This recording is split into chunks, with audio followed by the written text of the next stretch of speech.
Good day to everyone! Now, unboxing ko sang ako naging order sa Shopee nga battery charger.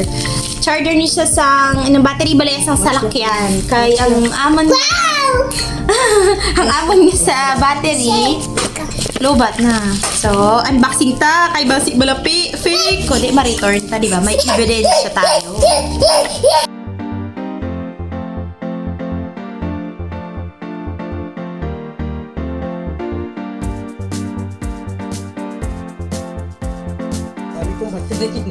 Ibaan. Ay na siya. Ito ka nice man. Hello! Hamot. Hamot siya. China. Hamot China. Amugit siya. Ano na sa This one. Jingjang Intelligent false. Hindi sa nanjing. Yes, yan naman yan eh. Shin Chang Shin. Shin Chang Shin. Shin Chang Shin. Now this time, na-try naton nga kauna na yung charger sa naton nga sa lakyan. Kaya i-try ta kung ma-charge man siya ba wala or hindi. Okay.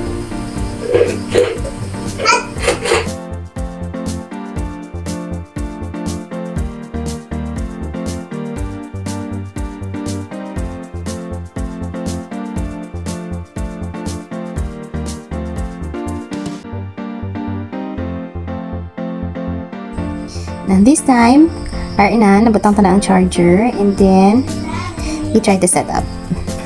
Butang natin ang positive. Amo na siya ang color red. Nagka-correspond naman na kung anong color ya red na positive sa akong negative di ang black. Sa ang pagbutang ko, sa positive and negative, nagsiga lang siya biskan hindi mo pa siya biskan hindi mo pa siya masaksak.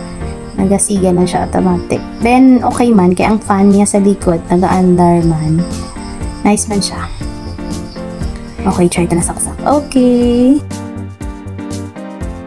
Ang hambal sa manual, kung gasigi siya kuno blink, muna kuno gasigi na siya charge. Then, mauntat lang daw ang blink niya kung na siya, full charge. So, panilagan ta lang kung kabay pa mag-andar ni ang battery. Kung isaksak na sa butang na sa salakyan. Okay, that's all for today. Then, thank you, Shopee. Bye.